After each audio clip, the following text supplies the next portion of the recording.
Buenos días, hermanos. Dios me los bendiga. Hoy jueves, 5:30 de la mañana, Medicina para el Alma. Programa que transmitimos todos los martes y jueves a las 5:30. Leyendo la palabra de Dios. La Biblia la comenzamos desde Génesis y ya vamos en el libro de Primera de Juan. Pues avanzado, ya prácticamente estamos a los finales de terminar la lectura de la Biblia. Padre Celestial, te damos gracias por este momento que permites que tengamos delante de tu presencia. Ese deseo nuestro, Señor, y de cada una de las personas que estamos aquí, de leer tu palabra, de escudriñarla, de aprenderla y de ponerla por práctica. Es un deseo grande y misericordioso que tú has colocado en nuestro corazón hacer. Y hoy nos animamos fuertemente, Señor, a cumplirlo. Bendecimos a todas las personas que en este día se van a conectar. A los que van a hacer más tarde lo van a hacer. Bendecimos su entrar y su salir, bendecimos su familia, sus hijos, sus nietos, todo lo que está alrededor, como dice la Biblia, la promesa que Dios le dio a Abraham, que es para con nosotros, que todo lo que esté a nuestro alrededor será bendecido por Dios. Así será. Gracias, Señor. Amén y amén. Bueno, hermanos, estamos en el libro de la carta de Primera del apóstol Juan. Y estábamos hablando en el capítulo 1 de las condiciones que debe tener un ministro, una persona de Dios, para cumplir con ese mandato de Dios que habla de estar nosotros como Él quiere que nosotros estemos en comunión, que seamos sus hijos y sus siervos. Y veíamos que en ese tiempo habían personas que se jactaban, que eran más que los demás y decían que eran más espirituales y que tenían revelación distinta a los demás y trataban de confundir, eran soberbios y altivos y querían hacerles entender a los cristianos de ese tiempo que ellos sabían más, eran soberbios, altivos, con doctrinas cerradas. Y por eso aquí el apóstol Juan está hablando a la iglesia para que no se dejen permear de ellos.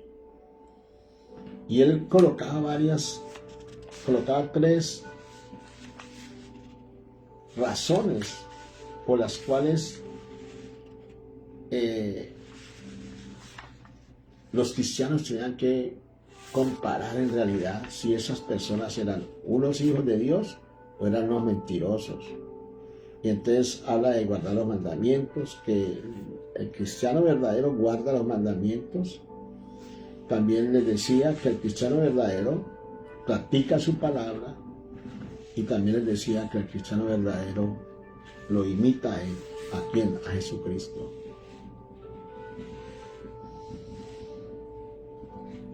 El apóstol Juan fue un defensor de las iglesias de ese tiempo, que estaban siendo permeadas por personas inescrupulosas que estaban tratando de desviar el evangelio. Están tratando de desviar, así como en ese tiempo también pasa.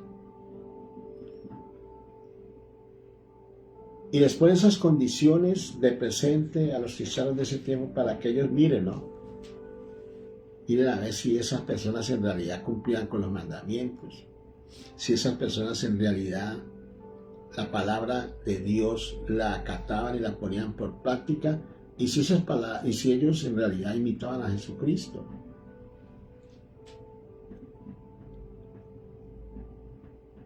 les pone esas alternativas para que ellos miren, ellos busquen y descubran y desenmascaren a los falsos pastores y profetas que eran en ese tiempo. Saludamos a Filomena Angulo desde el municipio de Candelaria, a Constanza Zapata de Santiago de Chile. Dios las bendiga, hermanitas, que las guarde. Y ya después el apóstol Pablo, ya en el versículo 7, Primera de Juan 7, vaya ya Primera de Juan 2:7. Primera de Juan 2:7 dice: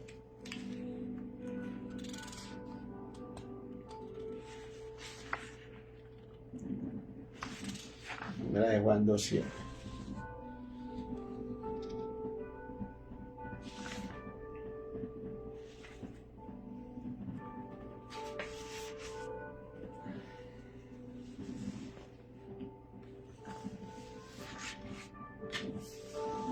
Dice: amados, no les escribo mandamiento nuevo, sino un mandamiento antiguo que han tenido desde el principio. El mandamiento antiguo es la palabra que han oído. Les dice el apóstol Juan que él no les va a escribir un mandamiento nuevo, sino que les va a escribir un mandamiento antiguo. Un mandamiento antiguo. Pero ¿cuál es ese mandamiento antiguo?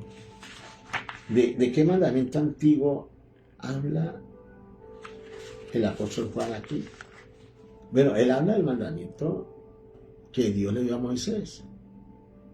Saludamos a Luis Díaz desde la ciudad de Panamá, a Emma Contreras también desde la República de Chile.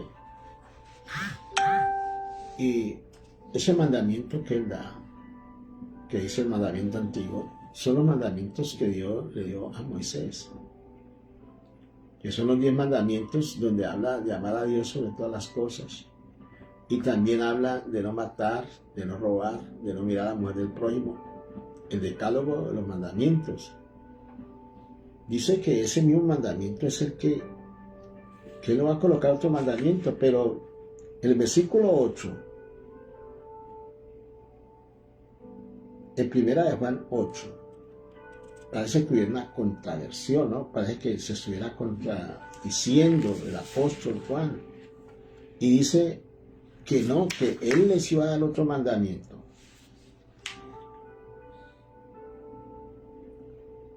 Versículo 8 dice: por otra parte, les escribo un mandamiento nuevo, el cual es verdadero en él y en ustedes, porque las tinieblas van pasando y la luz verdadera ya está alumbrando.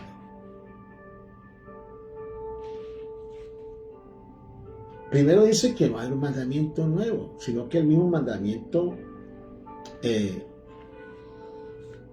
del pasado, ese mandamiento es el mismo ahora, pero que hay un mandamiento nuevo. Lo que pasa es que la traducción allí del hebreo al español y al inglés, que fue traducida la Biblia después, allí no es nuevo, sino un mandamiento renovado, un mandamiento restaurado. Lo que quiere decir el apóstol Juan es que trae un mandamiento renovado por Cristo Jesús, un mandamiento que Cristo perfeccionó, un mandamiento que no es un mandamiento de letra, sino un mandamiento del Espíritu. Porque lo que quiere recalcar el apóstol Juan es que obedecer a Dios no es obedecerlo por fuerza, por letra,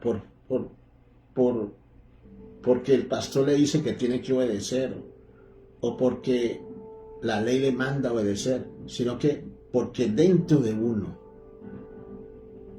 está Dios que le enseña a uno a obedecer. Porque el apóstol Juan habla de la verdad, y para él la verdad es una persona. Y creo que para nosotros también la verdad es una persona, que la verdad, ¿quién es? Cristo. Y la palabra también es una persona. La palabra, ¿quién es? Cristo, la palabra. Porque Él es el verbo. Y así es que tenemos que pensar nosotros. Luego, cuando Él habla de un mandamiento nuevo, habla del mandamiento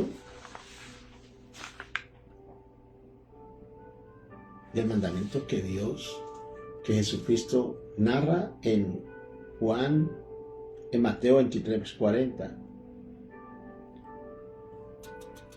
Vamos allá a Mateo 22.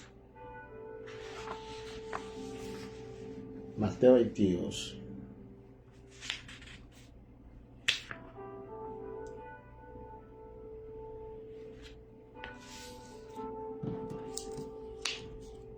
Busquemos acá. Mateo 22.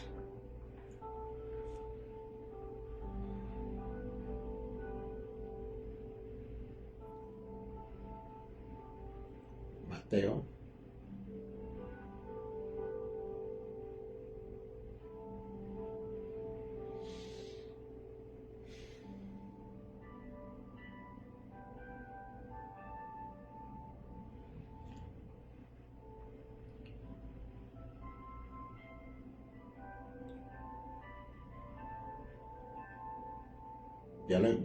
Ya busco Mateo 22.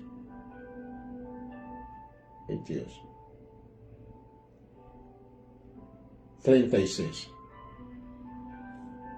En adelante dice, un fariseo le pregunta, maestro, ¿cuál es el gran mandamiento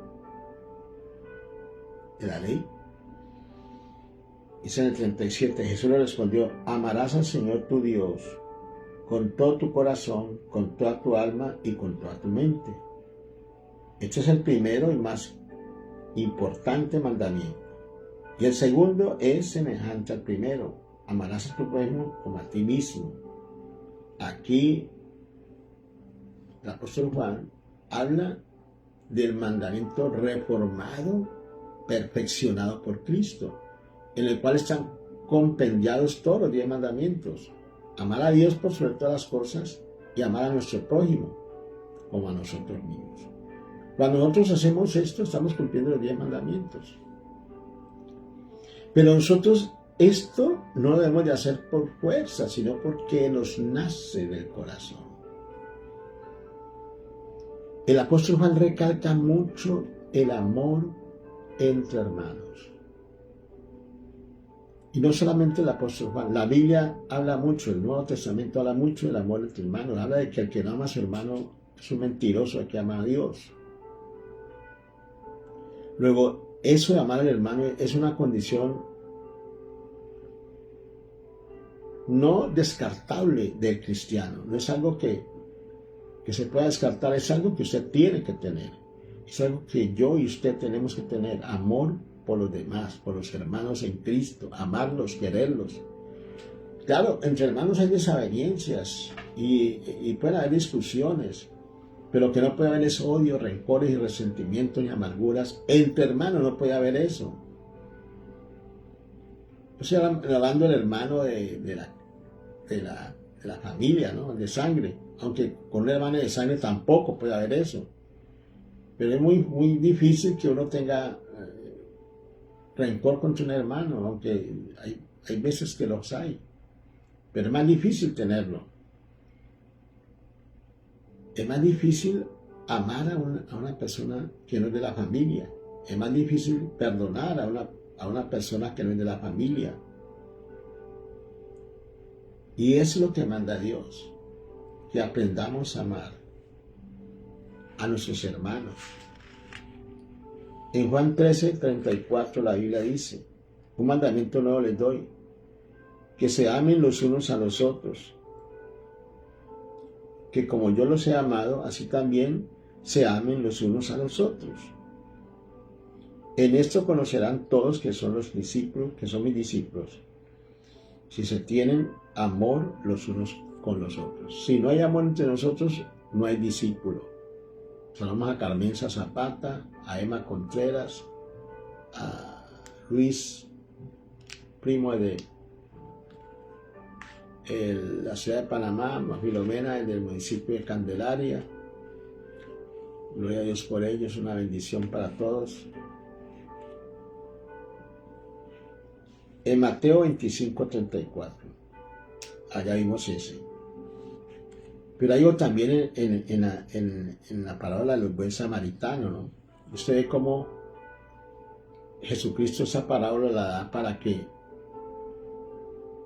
los religiosos, que dicen que son, que aman, que quieren, que son grandes ministros, que son grandes servidores de Dios, pero que no tienen amor, Dios los rechaza, hermano. Amar a los demás es algo que Dios ha colocado en nuestro corazón. El Espíritu Santo que está en usted y en mí, Dios le recomienda a través del Espíritu que amemos a los demás. Si a usted de pronto le es difícil amar, practíquelo. Comience a practicar el amor a los demás, sirviendo a los demás, no siendo egoísta.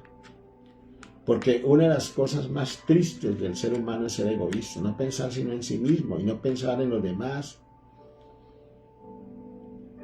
Unas personas dicen, no, primero yo y mi familia, pero además allá, que sea lo que sea.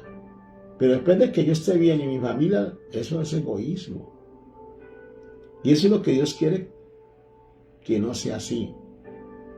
Dios nos está direccionando a amarnos los unos por los otros. ¿Usted cree que por qué está el mundo de esa manera como está? ¿Por qué está este mundo así tan caótico? Porque no hay amor. Porque el hombre lo que quiere es aprovecharse del hombre. El hombre quiere explotar al mismo hombre. Lo quiere exprimir. El hombre quiere subyugar al hombre, explotarlo y esclavizarlo.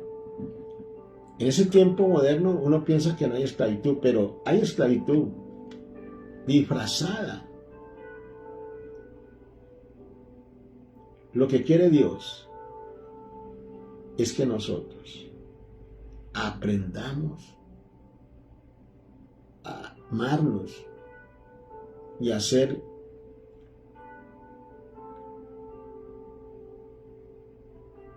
amorosos con nuestros hermanos. En la parábola, en Mateo 25, 34, dice la Biblia: entonces él dirá a los de su derecha: vengan, benditos de mí, de mi Padre, heredad en el reino preparado para ustedes desde la fundación del mundo. ¿El reino qué? Preparado para ustedes desde la fundación del mundo. ¿A quiénes? ¿Para quiénes preparó ese reino? ¿Para los religiosos? Mire, ¿para quién lo preparó? Dice en el 35, porque tuve hambre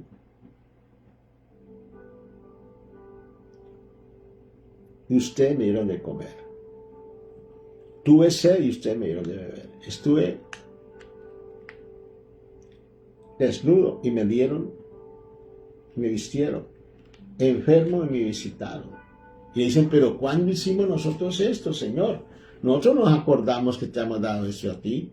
Dice, no, eso lo hicieron cada vez que le dieron a un pobre hermano, las cosas que necesitaba. Luego, ¿qué es lo que Dios nos quiere decir? Mire, y esto pasa desapercibido para los cristianos. Pasa desapercibido porque quebrantar el egoísmo es cosa terrible. Es duro. Porque nosotros nacimos egoístas. Un niño cuando nace egoísta. O si no, vaya aquí tener un juguete a un niño de 2 años a ver si se lo da otro niño. A veces se lo entrega, no lo entrega. Porque dice es mío, dice es mío. Y no lo suelta, porque eso es de Él. Bueno, hay también excepciones, ¿no? Pero yo he notado eso. Desde niños el hombre nace egoísta. Y lo que no quiere Dios es eso.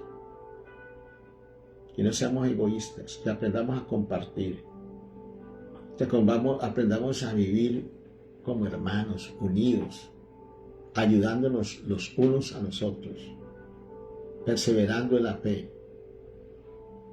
La iglesia no es lo que se predica muchas veces ahora, que es declarar y decir que esto es mío y que yo tengo esto y yo tengo lo otro y que yo soy... No, eso es falsa doctrina, doctrinas erróneas que se han metido a la iglesia. La iglesia es un camino que nos lleva a obedecer. El camino también es una persona, el camino es Jesucristo. El camino es caminar de acuerdo a la palabra de Dios. Y ya después, para que vamos avanzando,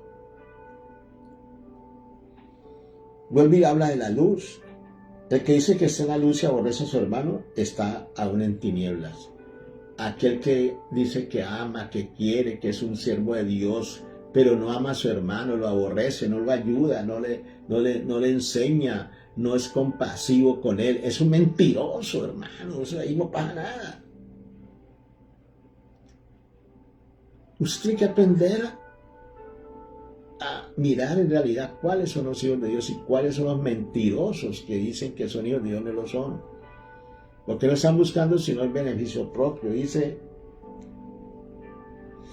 el que ama a su hermano, el versículo 10, estamos hablando de 1 de Juan 2:10, y no hay causa de tropiezo en él. El que ama a su hermano permanece en luz y no hay causa de tropiezo en él. O sea, es una persona que nunca va a ser tropiezo para que otra persona llegue a los pies de Dios. Porque mucha gente mira al hermano, al pastor, al líder, mira y dice, uy, pero este es un pastor, pero mire cómo trata a la gente, pero mire que no tiene compasión con nada, mire que no ayuda a nadie. Eso es un tropiezo para la iglesia. Entonces, en el 11 dice, pero el que aborrece a su hermano está en tinieblas y anda en tinieblas. El que aborrece a su hermano, el que no lo ayuda, el que lo resiste, está ciego, no ve, tiene una venda en los ojos, no conoce la palabra, no la conoce. Por eso tenemos que leer la palabra, no conoce la palabra, está en tinieblas. Y sigue diciendo el versículo 13. Comienza a hablarle a toda la iglesia y habla dice, ustedes padres porque conocen a aquel que ha sido desde el principio, a ustedes jóvenes porque han vencido al maligno. Comienza a hablar a los jóvenes, a los padres, a los niños, pero él aquí lo que hace es una distinción de edades espirituales. A toda la iglesia, tanto gente madura espiritualmente, ancianos que ya conocen la palabra, que ya la han practicado, que son líderes, que son pastores. Le está hablando a todos en general, a toda la iglesia, al más pequeñito hasta el más alto nivel, les dice y les recomienda que estas cosas que él está aquí hablando tienen que ponerlas por práctica. Tienen que conocerlas. Y tienen que permanecer en ellas. Porque de esa manera vencen al maligno. Quiero, hermanos, de que usted tiene que aprender a amar a los hermanos, hermano. Eso en la iglesia casi no se predica. Pero yo veo al apóstol Juan tan arraigado en esta enseñanza, porque no es nomás en 1 de Juan. Él también en el libro de Juan habla de esto, del amor a los hermanos. Y vuelve y retaca y dice, y pone por norma el amor por los hermanos. Luego, nosotros, como hijos sabios de Dios, debemos de darle el crédito a Cristo, a Juan, y comenzar a amar a nuestros hermanos. Ya habla de otro amor en el versículo 15, el amor al mundo. Dice en el versículo 15, no amen al mundo, ni las cosas que están en el mundo. Si alguien ama al mundo, el amor del Padre no está en él. Ese otro amor, que es muy fácil de tener, cuando usted ama las cosas del mundo. Aquí al mundo no se refiere al cosmos, ¿no? A los habitantes de la tierra. Aquí se refiere a la sociedad, a los estereotipos de la sociedad, a las clases sociales, a la política, a las diferentes clases en que está dividida la sociedad en donde vivimos. Dice que no amemos al mundo, sus costumbres, sus cosas, sus celebraciones, su manera de hacer las cosas. El mundo tiene un príncipe, no digamos un rey, porque el único rey es Jesucristo. Tiene un príncipe que es Satanás. Y todos los gobiernos del mundo están permeados por Satanás, todos. Él es el que coloca leyes en la mente de los presidentes y reyes del mundo para que se aprovechen de la humanidad. Luego nosotros no podemos caer en ese error de participar de las cosas del mundo. Dice que el mundo nos puede contaminar. Y el que ama al mundo dice que el amor del Padre no está en él. Porque todo lo que hay en el mundo, ¿qué es lo que hay en el mundo? Las pasiones, la carne, la pasión de los ojos, la arrogancia de la vida, no proviene del Padre, sino del mundo. ¿Cómo entran los pecados del hombre a través del mundo? A través de los sentidos, de los ojos, de los oídos, de la boca. Yo tengo que cuidarme de lo que tengo que ver.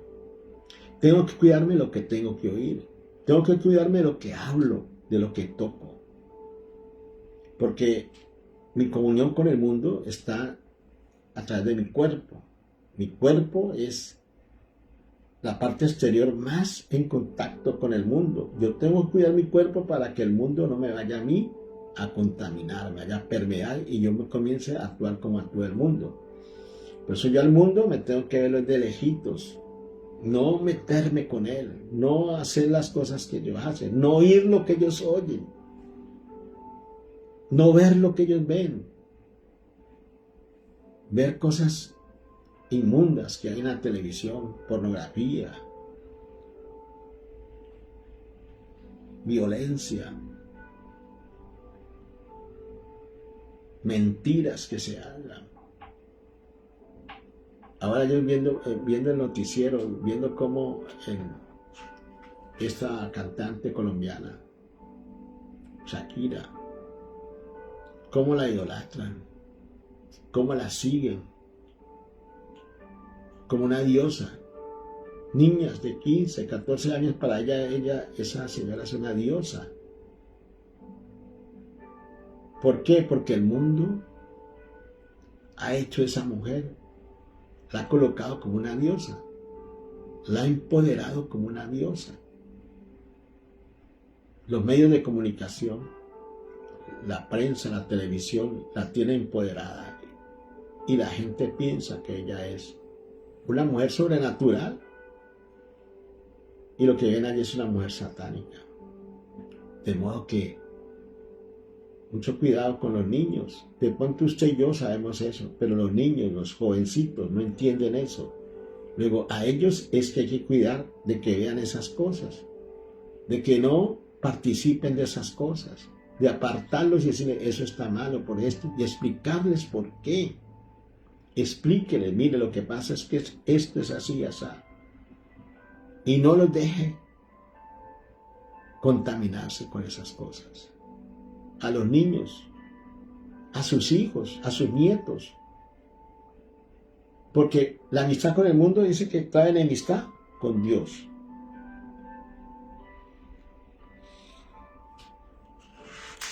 Dejemos allí, hermanos, ya el apóstol Juan dice en